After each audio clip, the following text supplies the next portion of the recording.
Assalamualaikum warahmatullahi wabarakatuh. Selamat sore sahabat-sahabat. Alhamdulillah pada sore hari ini kita bisa mutola'ah kembali kitab Safina untuk pertemuan yang kedua. Mari kita buka mutola'ah pada sore ini dengan bacaan nomor kitab. Litigha'i maratilah wali syafaati Rasulillah wa ala kullatin sholihah al-Fatihah. A'udzubillahi minasyaitonir rajim. Bismillahirrahmanirrahim. Alhamdulillahirabbil alamin arrahmanirrahim maliki yaumiddin. Iyyaka na'budu wa iyyaka nasta'in ihdinas siratal mustaqim siratal ladzina an'amta 'alaihim ghairil maghdubi 'alaihim waladdallin.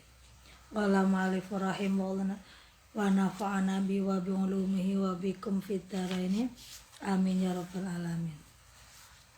Ini fasal menjelaskan pertama tentang tanda-tanda balik ya.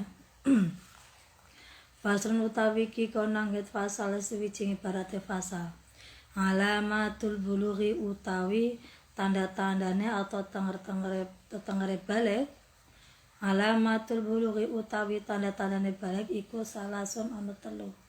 Rupane telu tamamu khamsa asyrata sanatan, swiji sempurane umur 15 tahun, fidzakari ing dalem bocah lanang wal ungsalan bocah wadon. Wal ihtilaman ngimpi metu maneh fi zakarin dalam bocah lanang wal ungsalan bocah wadon litis ing sini nakrona umur 9 tahun. Wal haidulan haid fil ungsa ing dalam bocah wadon litis ing sini nakrona umur 9 tahun. Jadi bahwa tanda-tanda balik ini ada 3. Pertama, sudah berumur 15 tahun ya, baik laki-laki atau perempuan. Kemudian yang kedua, mimpi basah ya, baik laki-laki atau perempuan ya, yang sudah berumur 9 tahun. Kemudian yang ketiga adalah haid, dan haid ini khusus terjadi pada perempuan yang sudah berumur 9 tahun, dan tahunnya adalah menggunakan tahun Hijriah. Faslun syurutu ijzail hajari utawi pira-pira syarate sesuci nganggo watu iku sama niatun ana 8. Ayakuna suci ento ana apa 8? Ayakuna suci ento ana apa sesuci ana iku bisalah sate hajarin kelawan telu pira-pira watu. Wayung jalan ento bersih apa al mahalu panggonane najis. Wala yaji falanya ento turun garing apa najisun najis. Wala yang takelanya ento orang alih. Wala yatrolanya ento orang nyartoko ngalahi ngatasé najis apa akhor najis kang meneh. Wala yujawiza lan ento ora ngliwat. Jadi sebelum saya menjelaskan tentang syarat sesuci dengan batu, kita kembali ke pasal yang pertama, itu tentang tanda-tanda balik, bahwa balik ini menjadi salah satu hadu taklif ya, atau pelanggaran atau kriteria orang tuh mukallaf. Salah satunya adalah balik berakal Islam ya. Nah, ketika orang taklif itu, orang mukallaf itu, maka kalau orang sudah mukallaf, maka dia wajib menjalankan syariat Islam secara kafah. Kemudian kalau anak sudah balik, maka dia sudah kewajiban menjalankan syariat Islam. Kalau sebelum balik, mereka ketika sholat masih latihan ya. Dan tujuannya apa? Nanti ketika sudah dewasa, sudah balik, dia sudah bisa menjalankan sholat atau puasa dengan baik dan benar. Karena bahwa balik ini menjadi salah satu kriteria atau syarat ya orang menjadi mukallaf. Kemudian pasal yang kedua menjelaskan tentang syarat-syarat sesuci dengan batu ya, atau istilah Jawanya itu peper. Dan ini menjadi salah satu keringanan bagi kita ketika memang mungkin sesuci tidak ada air, adanya batu boleh ya. Syaratnya pertama adalah ini ada 8. Pertama menggunakan 3 batu. Ya. Terus yang kedua tempatnya bersih ya. Yang ketiga najisnya belum kering. Terus yang keempat walayan takila, najisnya tidak pindah-pindah. Artinya bahwa najis itu tidak seperti kalau kita pas buang air besar, tapi kondisi mencet kan mesti kotorannya capret-capret kemana-mana ya. Tuh. Kemudian najis tersebut tidak mengenai alat kelamin depan atau belakang, terus tidak terkena air juga. Intinya bahwa ketika BAB itu BAB-nya tidak pas kondisi mencret, yang kalau mencret itu biasanya kotorannya kemana-mana ya. Itu boleh kita sesuci dengan batu. Peper istilahnya. Kalau sekarang ya banyak pakai tisu ya.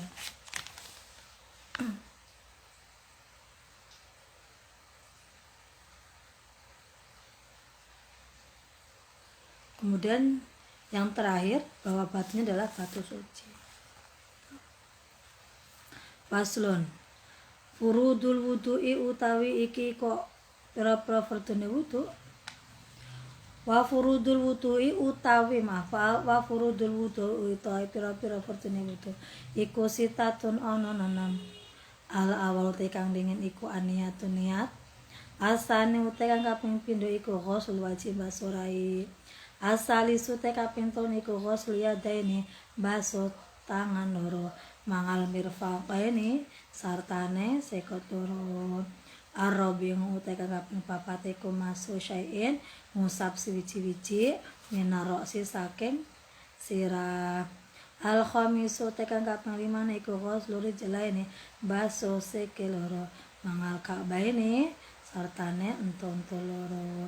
Asadiusu tekan kaping 6 iku atartibu urut-urut. Ini fardunya wudu. Fasa menjelaskan tentang fardu wudu itu ada 6. Fardu ini ketika kita wudu kalau salah satunya ditinggalkan maka wudunya tidak sah ya. Apa saja? Pertama adalah niat ya. Nawaitul wudu'a li rafil hadasil asghari fardhu lillahi ta'ala. Yang kedua basuh muka.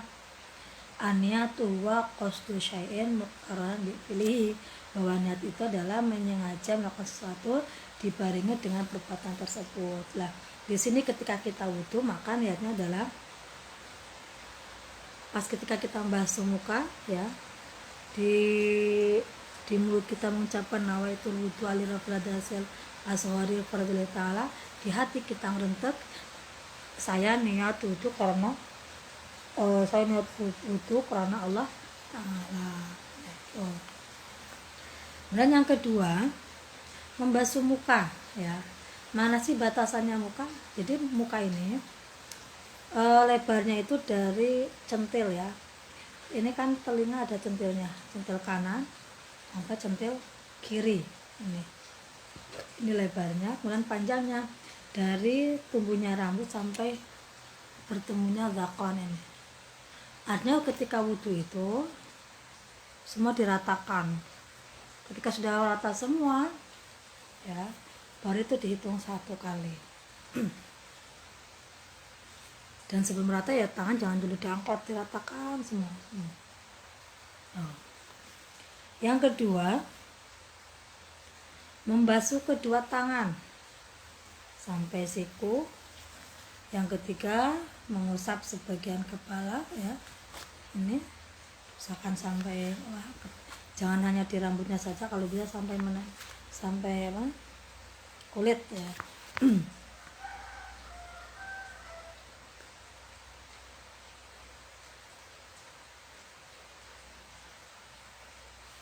Kemudian batasan yang kelima adalah membasuh kedua kaki. Yang keenam adalah tertib. Artinya bahwa wudu itu harus urutan dari niat membasuh muka, kemudian membasuh kedua tangan, mengusap sebagian kepala ya. membasuh kedua kaki sampai mata kaki, dan itu harus urutan. Tidak boleh bahwa wudhu itu diawali dari membasuh tangan, karena bahwa rukun dari wudhu adalah tartib.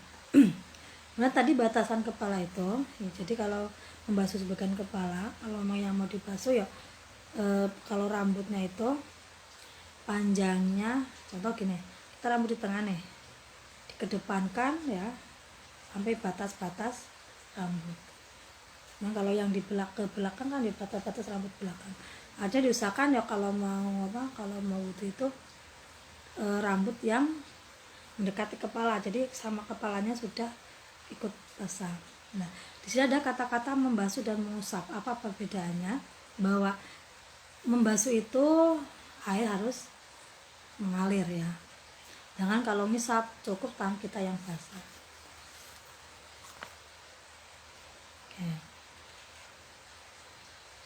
Fasal utawi ki kono angget fasal swiji ibaratnya pasal. Ini pasal yang ketiga menjelaskan tentang niat. Aniyatu qasdu syai'in muqtaronan bi fi'lihi.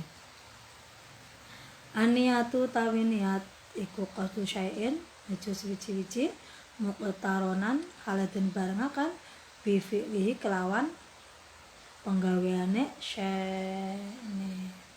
Tadi kan ada nih salah satu fardunya wudhu adalah niat. Jadi bahwa wudhu itu tadi kan ada 6 ya, fardunya wudhu ada 6 lah.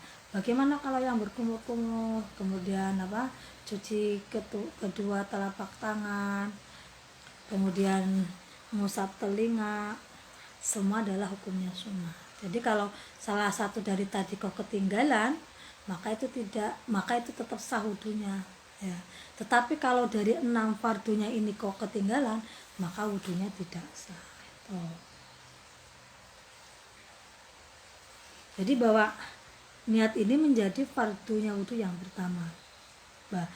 Apa sih definisi niat? Bahwa niat itu adalah qasdu syai'in ya, artinya menyengaja melakukan sesuatu dibarengi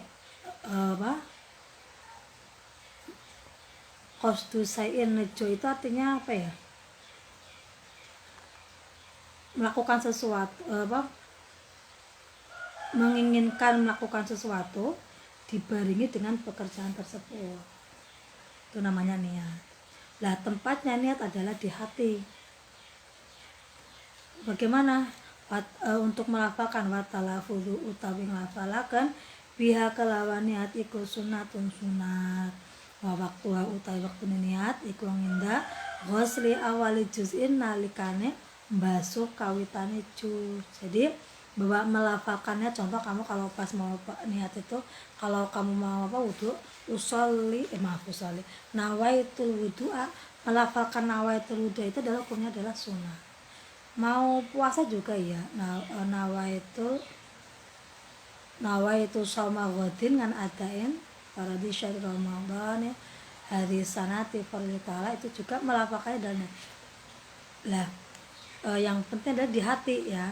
Ketika di mulut melafalkan tetapi di hati tidak ngerentek, maka tidak sah ya. Di hati ngerentek tetapi di mulut tidak melafalkan, tetap sah itu. Wa waktuha utawi waktune niat iku nginda ghusli awali juz'in nalikane mbasuh kawitane juz minal wajhi saking rai ya. Dia itu sampaikan bahwa niatnya adalah pertama kali ketika membasuh muka. Wa tartibu utai kang aran tartib iku alla yuqaddima yen to ora dingenaken sapa man mudwan ing anggota kang keri ngalang mudun ngatasi anggota kang dingin ya. Yang namanya tartib itu tidak mendahulukan anggota yang harusnya dikerjakan terakhir dikerjakan dahulu. Tetapi bahwa yang namanya tartib adalah dikerjakan secara urutan. Yang pertama ya pertama, yang kedua sampai seterusnya. Faslun utawi ki kono angget fasal sewijing berarti fasal. Wal ma'u utawi banyu, al ma'u utawi banyu iku qalilun anakalane banyu kidik. wa kasiran banyu akeh. Al qalilu te kang aran banyu kitik iku ma banyu dunal ulataini kang kurang saka 2 kula. Wal kasiru te kang aran banyu akeh iku ulatani banyu kang gendep ana 2 kula. Faksara mongko luwih akeh. Al qalilu te kang aran banyu kitik iku yatana jasu dadi najis apa banyu kitik biwukuin najasati kelawan tumibae najis fi ing dalem banyu. Wa ilam yataghayyar lan senajan ora uwab apa banyu. Wal maul kasiru lan utai kang aran banyu akeh iku layat najasu ora dadi najis apa banyu akeh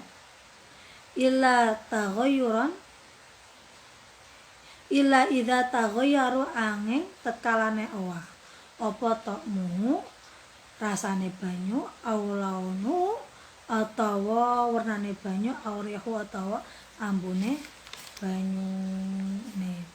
Ini pasal menjelaskan tentang air.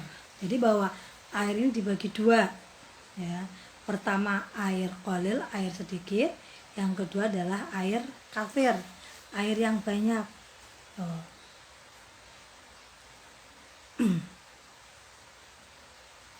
Pertama adalah air qalil yaitu madunal qulataini, air yang kurang dari 2 kula. Berapa sih ukuran 2 kula? Ukuran 2 kula itu kalau pakai ukuran yang persegi ya 60 kali 60 kali 60. Liternya sekitar 216 liter. Tuh. Kemudian wal kasiru te kang aran banyu akeh iku kulatani banyu kang gendhep 2 kula. Lah, yang namanya air banyak itu adalah air yang ada 2 kula atau lebih ya. 2 kula berarti sekitar 216 liter ya. Intinya kalau hitungan pakai kubus itu persegi 60 panjang 60 ya sisinya. Kemudian ketika ada air banyak ya,